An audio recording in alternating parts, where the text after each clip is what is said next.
నీ ఇష్ట ప్రకారం, నా ఇష్ట ప్రకారం కాదు, నీ చిత్తమైతే చెయ్యి.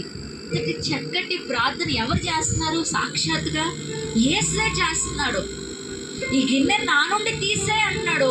మరలా అంటున్నాడు, నా ఇష్టం జరగకూడదు, నా ఇష్ట ప్రకారం జరగకూడదు, యేసు అనుకున్నదే జరగాలి, నా తండ్రి అయిన దేవుడు అనుకున్నదే జరగాలని అంటున్నాడు. నా ఇష్ట ప్రకారం కాదు, నీ చిత్త ప్రకారమే కానివ్వు, నీ చిత్తం కానివ్వు. మీరు చెప్పండి, ప్రభువా నీ చిత్తం కానివ్వు, నా జీవితంలో నీ చిత్తం కానివ్వు, నా బిడ్డల విషయంలో నీ చిత్తం కానివ్వు, నా యొక్క పర్సనల్ లైఫ్లో నీ చిత్తం కానివ్వు. హల్లెలూయా. నీకు ఇష్టాలు ఉండకూడదని దేవుడు చెప్పట్లేదు.